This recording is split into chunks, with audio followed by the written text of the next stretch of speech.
Hello students, welcome back to Learn from Home classes with Deepak Chaube. So today we will continue class 9 chemistry and that is matter in our surrounding.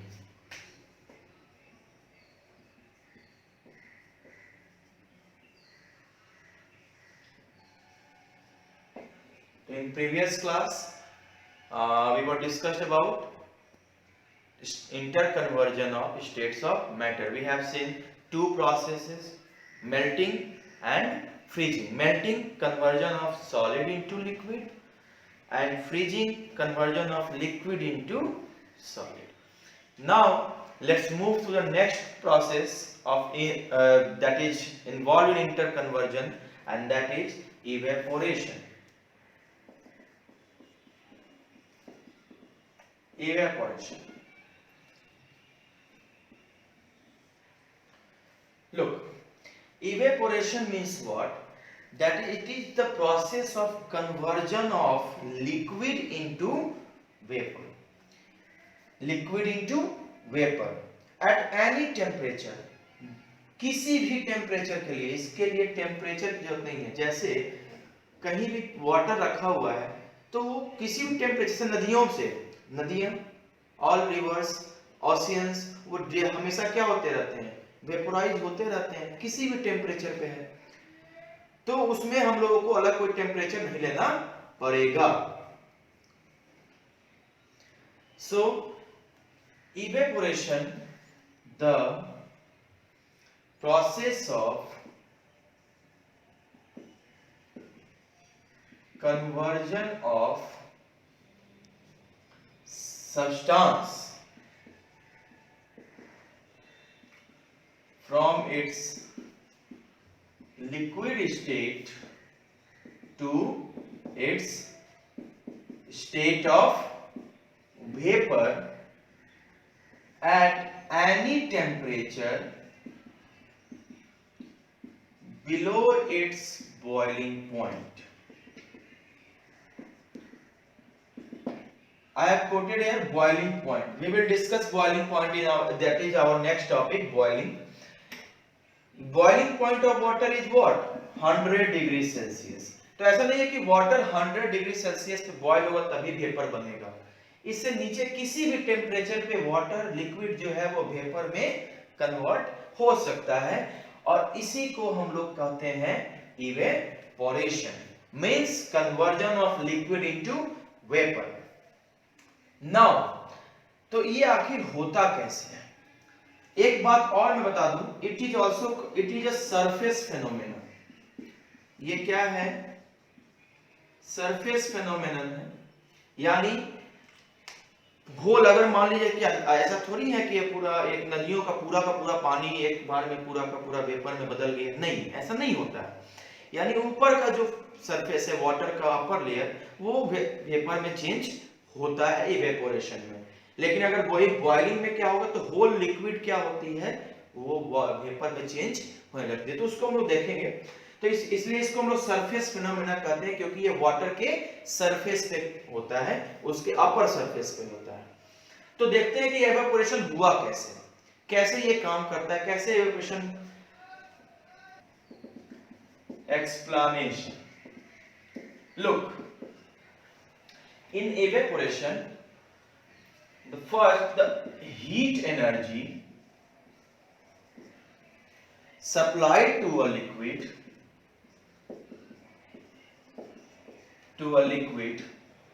यानी liquid में जो heat energy हम लोग supply करेंगे उसको convert करने के लिए, चाहे वो एब्जॉर्ब करेगा. Okay, liquid is absorb by it's particles to gain kinetic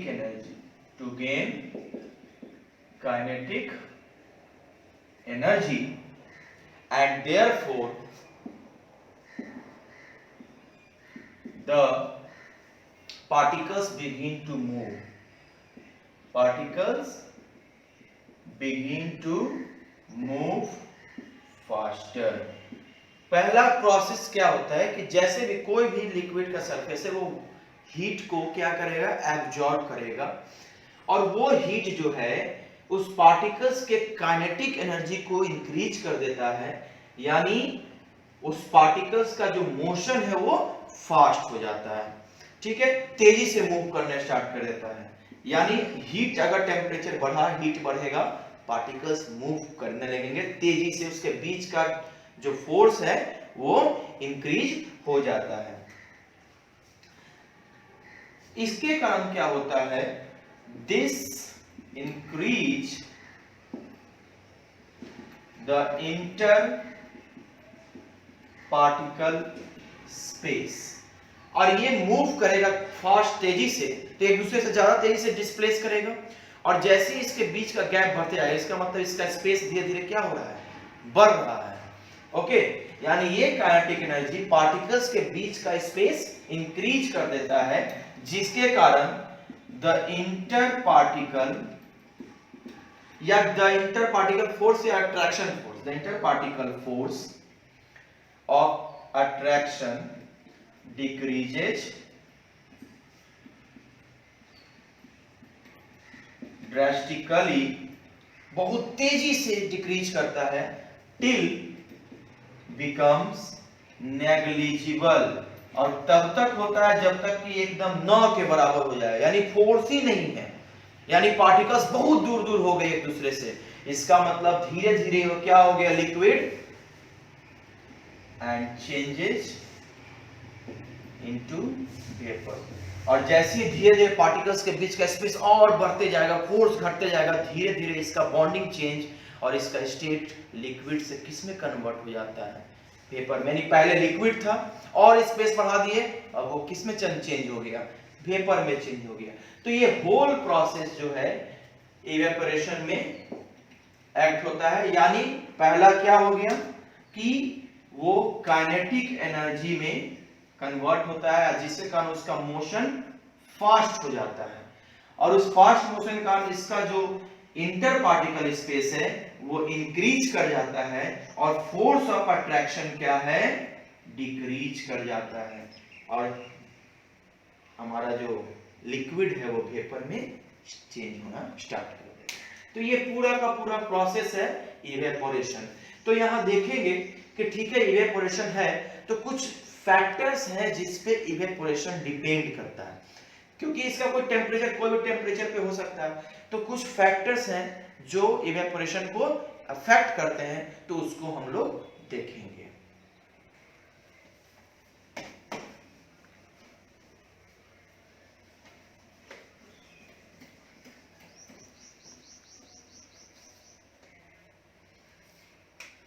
Factors affecting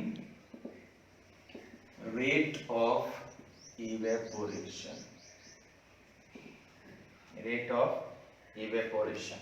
Look here. Rate of evaporation यानी कितना तेजी से इवेपोरेशन हो रहा है, कम धीरे धीरे से हो रहा है या फास्ट हो रहा है, स्लो हो रहा है, तो देखेंगे किस पे डिपेंड करता है। तो सबसे पहला जो है वो है सरफेस एरिया।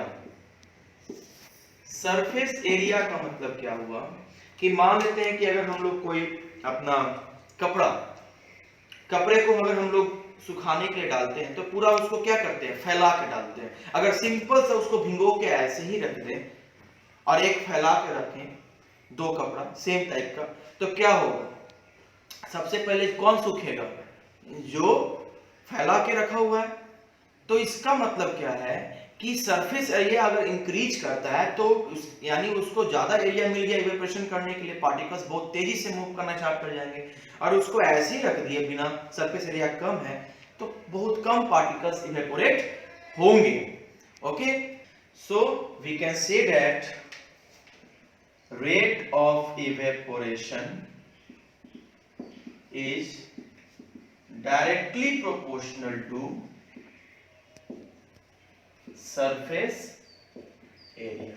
सरफेस एरिया बढ़ेगा, रेट ऑफ इवेपोरेशन भी बढ़ेगा, तेजी से होगा। सरफेस एरिया घटेगा, इवेपोरेशन का रेट क्या हो जाएगा, स्लो हो जाएगा। सेकंड आते हैं हम लोग temperature. Of course we have seen that कि अगर टेम्परेचर बढ़ेगा तो पार्टिकल्स का मूवमेंट बढ़ जाता है।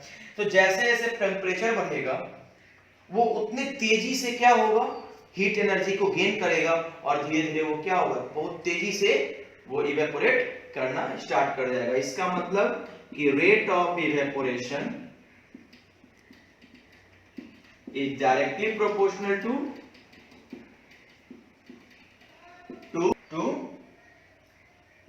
टेम्परेचर। यानी टेम्परेचर इंक्रीज करेगा, इवेपोरेशन भी इंक्रीज करेगा, टेम्परेचर डिक्रीज करेगा, इवेपोरेशन भी डिक्रीज करेगा। तीसरा है ह्यूमिडिटी। ह्यूमिडिटी का मतलब क्या होता है कि एटमॉस्फेयर में वाटर का जो अमाउंट है वो कितना है, दैट इज कॉल्ड ह्यूमिडिटी, यानी the presence of water molecules. तो ह्यूमिडिटी जो है, अगर हम लोग के एनवायरनमेंट में ह्यूमिडिटी भी क्या होता है, इंक्रीज करता है, तो रेट ऑफ इवेपोरेशन भी क्या होगा, इंक्रीज होगा। यानी इसका भी ये क्या होगा, directly proportional. Rate of evaporation is directly proportional to humidity। और नंबर 4 प्रेशर या विंड स्पीड। लुक हियर, अगर हम लोग, ऐसा होता है कभी कभी कि बरसात के दिनों में हम लोग अपना क्लॉथ्स जो है वो पंखे के हवा में ही क्या करते हैं, सुखा लेते हैं। तो अगर हवा तेज चल रही है तो अगर उसका स्पीड ज्यादा है तो एवेपोरेशन का रेट भी क्या होगा, बहुत ही ज्यादा होगा। यानी बहुत तेजी से हवाएं क्या हो रही है, वाटर मॉलिक्यूल्स को वेपर में कन्वर्ट कर रही है। तो यहां देखेंगे, यानी विंड स्पीड यानी काइनेटिक एनर्जी ही को इंक्रीज करेगा ये। तो विंड स्पीड, तो इसका भी क्या होता है, डायरेक्टली प्रोपोर्शनल। तो rate of evaporation is directly proportional to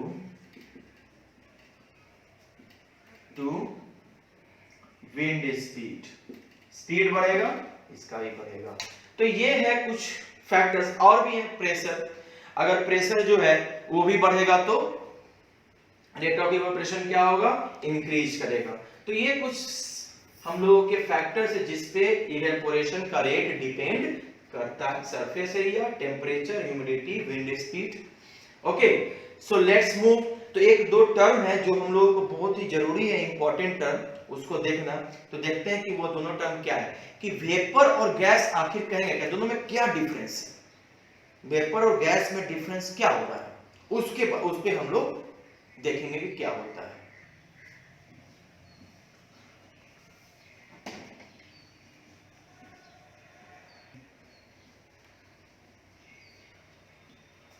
low, vapour,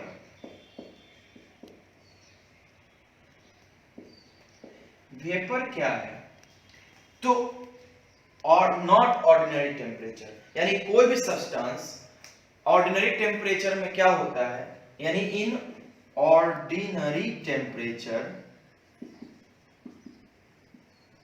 या तो वो सॉलिड होता है या तो वो क्या होगा, और लिक्विड होगा। कोई भी सब्सटेंस ये दोनों स्टेट में एग्जिस्ट करते हैं। अगर वो ऑर्डिनरी टेम्परेचर में ही वो क्या हो जाए, गैस में, यानी कि वो क्या हो जाए, उसने अपना स्टेट चेंज कर लिया, यानी one substance exist in gaseous state at ordinary temperature, इस ऑर्डिनरी टेम्परेचर में ही, तो इसको हम लोग गैस बोलेंगे। यानी अगर लिक्विड कन्वर्ट हो रहा है या सॉलिड कन्वर्ट हो रहा है, ठीक है, गैसियस स्टेट में ऑर्डिनरी टेम्परेचर पे, कोई भी एकदम सिंपल नॉर्मल टेम्परेचर पे, तो वो क्या कहलाएगा, गैस कहलाएगा। लेकिन अगर स्पेसिफिक कंडीशन हो जाए, स्पेसिफिक कंडीशन का मतलब क्या हो गया कि टेम्परेचर स्पेसिफिक हो, बॉइल कर रहा है, तो उस कंडीशन में जो गैसियस स्टेट है उसको हम लोग वेपर कहते हैं। गैस और वेपर दोनों क्या है, गैसियस स्टेट ही है। कौन सा स्टेट है, गैसियस स्टेट। लेकिन दोनों में बस एक ही डिफरेंस है, वेपर एक स्पेसिफिक कंडीशन में होता है और गैस जो है वो ऑर्डिनरी कंडीशन में हो सकता है, किसी भी कंडीशन में, नॉर्मल कंडीशन में वो गैस हो सकता है। यही एक सिंपल सा डिफरेंस है किसमें, वेपर और गैस में। So student, we have seen evaporation, how liquid convert into gaseous state. Now let's move to the next topic, and that is boiling. So our next topic is just quite similar to evaporation, and that is boiling. Look here, boiling और evaporation दोनों में एक common है, simple, दोनों में liquid जो है वो गैस में ही चेंज हो रही है, लेकिन दोनों में डिफरेंस एक है। अभी मैंने जस्ट बताया था आपको वेपर और गैस, तो एक में ऑर्डिनरी टेम्परेचर था, एक में स्पेसिफिक कंडीशन यानी स्पेसिफिक टेम्परेचर होगा वहां पे। तो बॉइलिंग और इवेपोरेशन, तो इवेपोरेशन मैंने आपको बताया कि किसी भी टेम्परेचर पे हो सकता है, लेकिन बॉइलिंग जो है वो किसी भी टेम्परेचर पे नहीं होगा, वो सिर्फ और सिर्फ एक स्पेसिफिक कंडीशन में होता है, टेम्परेचर में। और हम लोग वो जानते हैं वाटर का बॉइलिंग पॉइंट कितना, 100 डिग्री सेल्सियस। घर में पानी गर्म करो तो देखोगे जब तक वो इस टेम्परेचर को गेन नहीं कर लेता है, वाटर बॉयल नहीं करता है, उसमें आपको बबल्स दिखाई देने लगेंगे। अगर वाटर बॉयल कर रहा है तो पूरे लिक्विड में से बबल्स निकलते हुए दिखाई देंगे। तो यहाँ पे हम लोग बात करें बॉइलिंग का, दोनों सेम ही है, इवेपोरेशन बॉइलिंग, बस एक पर्टिकुलर टेम्परेचर पे है और एक किसी भी टेम्परेचर पे है। तो बॉइलिंग क्या हुआ, यानी the process of change of liquid into vapour at particular temperature. इसमें टेम्परेचर पर्टिकुलर है, फिक्स्ड है, यानी किसी भी टेम्परेचर पे ये हो नहीं सकता है। एंड एक चीज और, from all parts of liquid. Evaporation में मैंने बताया वो सरफेस फिनोमेना होता है, यानी सिर्फ ऊपर का अपर पार्ट होता है, लेकिन इस बॉइलिंग में लिक्विड के जितने पूरा मास क्या हो जाता है, वो वेपर में चेंज होने लगता है। तो यही है बॉइलिंग, यानी it is not a surface phenomena, it is the bulk phenomena. हम लोग बोल सकते हैं कि ये क्या है, it is a bulk phenomena. Bulk phenomena means पूरे लिक्विड में ये हो सकता है। तो देखते हैं इसका एक्सप्लेनेशन कैसे ये काम करता है। तो लुक हियर, क्या होगा कि the average kinetic energy of particles increases, the average, जैसे इसमें हीट सप्लाई होता है, average kinetic energy of the particles increases, वो क्या करता है, इंक्रीज करता है। And the particles acquire sufficient kinetic energy to overcome the force of attraction exerted on them, and this kinetic energy decreases the force of attraction। ये force of attraction को क्या करेगा, डिक्रीज करेगा। कैसे, तो काइनेटिक एनर्जी इंक्रीज हो रहा है तो पार्टिकल्स का के बीच का स्पेस क्या होने लगेगा, इंक्रीज करने लगेगा ऑफ कोर्स। यानी the particles now starts leaving the liquid from all parts, leaving the liquid from all parts, सारे पार्ट्स, जितने मास है, टोटल मास है, ठीक है। दिस सोन बाय बबल्स, इसको हम लिख सकते हैं कि ये कैसे दिखेगा, आपको पता चला, दिस सोन बाय बबल्स, आपको बबल्स दिखेंगे उसमें कि बुलबुला निकल रहा है। तो याद रखना कि पहले क्या होता है, वो जो हीट एब्जॉर्ब किया वो फोर्स ऑफ अट्रैक्शन को डिक्रीज कर देता है, और जिसके कारण क्या होता है कि ये पार्टिकल्स लिक्विड स्टेट को छोड़ना स्टार्ट कर देता है, लीव करना स्टार्ट करता है, जिसे बबल्स दिखते हैं वहां पे, ठीक है। ये बबल्स दिखना स्टार्ट कर जाएंगे, फोर्स ऑफ अट्रैक्शन डिक्रीज हो जाता है। Now the bubbles grow in size, the bubbles grow in size with further vaporization. और ज्यादा उसको हम लोग गर्म करते जाएंगे, धीरे धीरे उस बबल्स का साइज क्या होते जाएगा, बड़ा होता जाएगा. आप देखोगे, आप घर में देख सकते हैं, पानी गर्म करके देखो, धीरे धीरे शायद बुलबुले का साइज, धीरे धीरे बबल्स का साइज क्या होता है, इंक्रीज करने लगता है. And this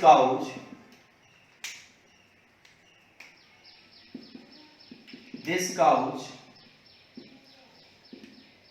agitation in the entire mass of liquid, and this stage is called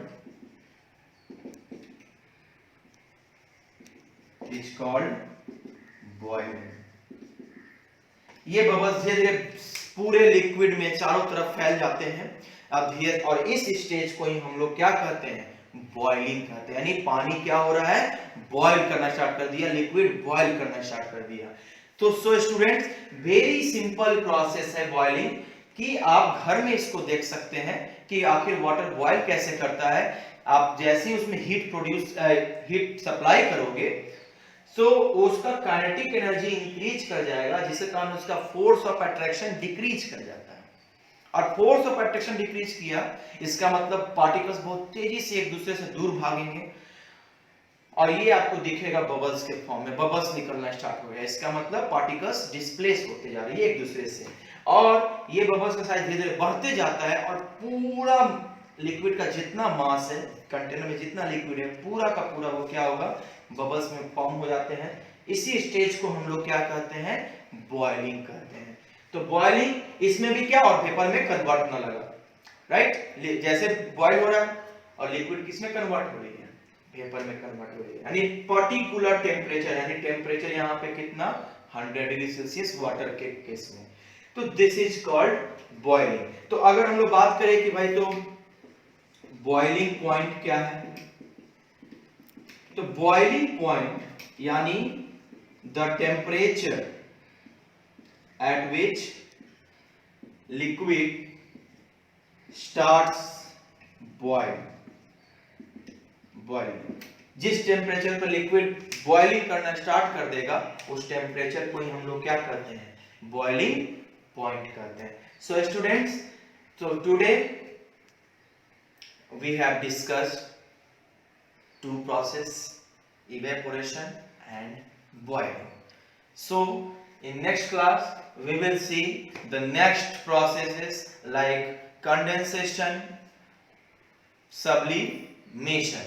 Okay, so if you have any question regarding this these topics, you can ask in the inbox. Thank you.